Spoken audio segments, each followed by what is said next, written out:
সুপ্রিয় দর্শক মণ্ডলী, আসসালামু আলাইকুম। আপনারা সবাই কেমন আছেন? তো আশা রাখতেছি সবাই ভালো আছেন। আপনাদের মাঝে আজকে নিয়ে আসলাম কমলার বিষয়ে আজকে আলোচনা করব। আজকে টপিক হচ্ছে কমলা।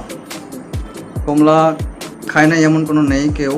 কমলা চাষ এখন আমাদের বাংলাদেশও হচ্ছে। পঞ্চগড়ে, রানীশঙ্কলে কমলার বাগান আছে। ঢাকার অন্যান্য ছাদে কৃষি করতেছে, কমলা চাষ করতেছে। বাইরের দেশে কমলা চাষ হচ্ছে। কমলা এমন একটা ফল যে সম্পর্কে আজকে আমরা জানতে পারবো। তো কমলা হচ্ছে এমন একটা হলুদ রঙের ফল, সবাই খাইছি জানি। ছোটোবেলায় বাচ্চারা বেশি খায় এবং বয়স্ক যারা অসুস্থ তারাও খায়। তো কমলার গুণাগুণ সম্পর্কে আজকে জানবো। শীতকালে বাজারে প্রচুর পরিমাণে কমলা পাওয়া যায়, কিন্তু সুস্বাদু এই কমলার গুরুত্ব না বুঝে আমরা অনেকেই এটি খাই না। ভিটামিন সিতে ঠাসা এই ফল, রোজ খাওয়া উচিত। এখন শীত গ্রীষ্ম 12 মাসে আমরা কমলা পাই। যারা ঠান্ডা সর্দিতে ভোগেন তাদের জন্য প্রধান দাওয়াই হচ্ছে এই ফল। রোগ প্রতিরোধের কমলার চেয়ে কার্যকর ফল খুবই কম আছে।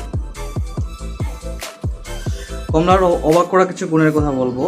1 নম্বর হচ্ছে রোগ প্রতিরোধ ক্ষমতা বাড়ায়। শরীরে যে রোগগুলো হয় সেই রোগ দূর করে, শরীরের মধ্যে ফাইট করে রোগের সঙ্গে। তো শীতকালে সময় আমরা কমলা খাবো এবং 12 মাসে পাওয়া যায়, প্রতিদিনই কমলা পাওয়া যায়। কমলা প্রতিদিন আমরা খাওয়ার রুটিনে রাখবো। 2 নম্বর মস্তিষ্ক শক্তিশালী করে।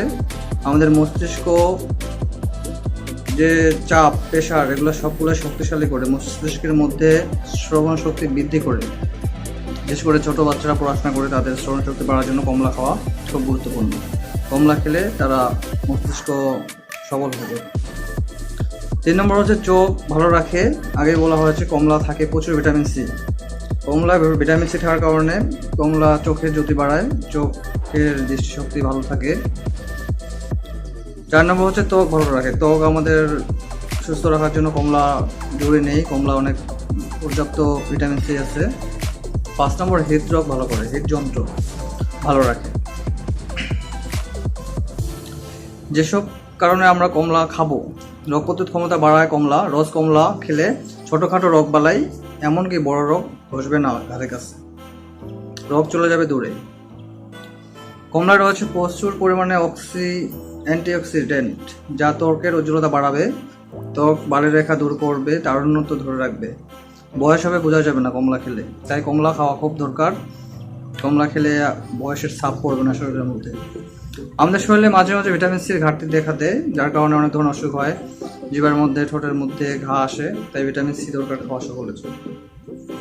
কমলার প্রচুর পরিমাণে ভিটামিন সি রয়েছে, যা ত্বকের সজীবতা, শরীরের প্রাণশক্তি এবং কর্মস্পন্দা ধরে রাখতে কমলা প্রতিদিন খেতে হবে। কমলা ভিটামিন সির পাশাপাশি রয়েছে ভিটামিন B6 ও ম্যাগনেসিয়াম। এই উপাদান রক্তচাপ নিয়ন্ত্রণে ভূমিকা রাখে। যাদের রক্তচাপ বেশি, যারা প্রেশার বেশি শরীরের মধ্যে, তাদের জন্য কমলা খাওয়া খুব গুরুত্বপূর্ণ ভূমিকা রাখবে। ব্রেস্ট ক্যান্সার যেটা বর্তমান দেখা যাচ্ছে, সেটা ঠিক করবে কমলা। তো কমলা আরও কাজ করবে হচ্ছে কলন ক্যান্সার, স্কিন ক্যান্সার ঝুঁকি কমায় এই কমলা। কমলা আমাদের দেশে আবাদ হচ্ছে। বাংলাদেশে কমলা হয়তো অন্যান্য দেশ থেকে টক, তারপরেও কমলাতে ভিটামিন সি থাকার কারণে এই কাজগুলো করে। ব্রেস্ট ক্যান্সার একটা বড় ধরনের ঝুঁকি, মৃত্যুর ঝুঁকি পর্যন্ত হয়ে যায়। তাই এই ক্যান্সার রোধের জন্য আমরা ভিটামিন সি জাতীয় কমলা লেবু খাবো। তো অনেকে চোখ সমস্যায় ভোগেন। কমলা রয়েছে ভিটামিন এ। এই ভিটামিন শিশু থেকে বৃদ্ধ সবার কাছেই এগুলো কমলা খেতে পারে। আমাদের বৃদ্ধরা এই কমলা যদি খায়, চোখের এই ঘাটতিটা পূর্ণ করবে, ত্বকের জন্য খুব গুরুত্বপূর্ণ কাজ করবে। ত্বকে অনেক ধরনের অসুখ চলে আসে, চামড়ার মধ্যে খসখসে ভাব আসে ভিটামিন সির প্রভাবের কারণে। তাই ভিটামিন সি ঘাটতির জন্য পূর্ণ করব আমরা সকলেই।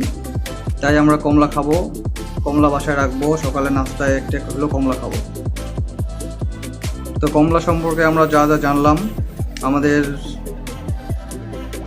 কমলার বহুগুণ আছে, তার মধ্যে আমি এই 10টি গুণের কথা বললাম। এই 10টি গুণ আমরা কমলার মধ্যেই পাবো। ভিটামিন সি যাদের ঘাটতি, ছোট বাচ্চা, বড় মানুষ, সকলের জন্য দরকার। রক্তের মাত্রা ঠিক রাখবে। রক্তে আমাদের চাপ বাড়ে গেলে মাথার মধ্যে রক্ত ব্লাড ক্যান্সার হয়ে যায়, যে ক্যান্সার রোধ করার জন্য ভিটামিন সির প্রয়োজন। এই ভিটামিন সি আমরা কমলা থেকে পাচ্ছি। দাঁতের মাড়ি সবল রাখবে, দাঁতের যারা ব্যথা, দাঁতে পোকা, মাড়ি শক্ত করার জন্য আমাদের এই কমলা খাওয়া দরকার। তো আমরা কমলা রাখবো এরপর রুটিনে, প্রতিদিন একটা করে কমলা খাবো, নিজে খাবো এবং অন্যকে কমলা খাওয়ার জন্য উৎসাহিত করব। পারলে আমরা কমলা চাষ করব। আমাদের বাংলাদেশের মাটিতে কমলা উৎপাদন হয়। যারা ছাদে রাখতে চান, ছাদে টপের মাধ্যমেই কমলা চাষ করতে পারেন। কমলা দেখতেও সুন্দর এবং খেতেও অনেক সুস্বাদু। কমলার মধ্যে আঁশ আছে, যে আঁশের কারণে কমলা অনেক সুস্বাদু হয়, মিষ্টি হয়। তো কমলার মধ্যে যেগুলো গুণ আছে আপনারা আপনাদের বন্ধুদের মাঝে এই ভিডিওটা শেয়ার করে দিবেন, তারা দেখবে এবং জানবে কমলা সম্পর্কে। আমাদের বাংলাদেশের অনেক লোকে ভিটামিন সির ঘাটতি, যার কারণে রাতকানা রোগ হয়, চোখের জ্যোতি কমে যায়। বয়স্ক লোক এবং শিশু বাচ্চাদের চোখের জ্যোতি বাড়ার জন্য কমলা খাওয়া দরকার। তো কমলা খাবেন এবং কমলা কিনবেন, কমলার গাছ রোপণ করবেন। আমার ভিডিও কেমন লাগতেছে কমেন্ট করে জানাবেন। যদি কোনো প্রশ্ন থাকে তাও জানাবেন, প্রশ্নের উত্তর দেওয়ার চেষ্টা করব। আর অন্য ফল বিষয়ে জানতে চাইলে আমাকে কমেন্টের মাধ্যমে জানাবেন। দেশে এবং দেশের বাইরে যারা আমার ভিডিও দেখতেছেন অবশ্যই লাইক করবেন, যদি ভালো লাগে বন্ধুদের মাঝে শেয়ার করে দেবেন। আর আগামীতে আরও ভালো ভিডিও নিয়ে আসবো। তো আপনারা সবাই সুস্থ থাকবেন, ভালো থাকবেন। আর গরমের মাঝে সবসময় নিজের দিকে খেয়াল রাখবেন, কারণ শরীরকে সুস্থ রাখতে হবে। শরীর ভালো থাকলে সব কিছু ভালো লাগবে। শরীরটাই সব কিছু মানুষের জীবনে। তাই শরীর ভালো রাখার জন্য আমাদেরকে বেছে শুনে খেতে হবে। এখন বর্তমানে অনেক ফল দোকানে পাওয়া যায় যেগুলোতে ফরমালিন থেকে যেন মুক্ত থাকে সেরকম ফল খেতে হবে। দেখে শুনে বাছে নিয়ে খাবেন।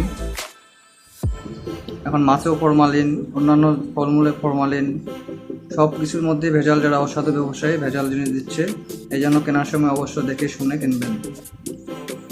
না দেখে কিনলে প্রতারিত হবেন, আবার খাওয়ার পর হয়তো বিপরীত সমস্যা হতে পারে, যেগুলো ক্যান্সারের কারণ হয়ে দাঁড়ায়। তাই আপনারা সকলেই যা কিনবেন বাজার থেকে অবশ্যই দেখে শুনে বুঝে কিনবেন। ফলমূল, সব ফলের মধ্যে প্রচুর পরিমাণে ভিটামিন আছে। তার মধ্যে কমলা ভিটামিন সি দিয়ে ভরপুর। কমলার রস অনেক সুস্বাদু। যারা অসুস্থ রোগী তাদেরকে কমলা খাওয়ার পরামর্শ দেওয়া হয়।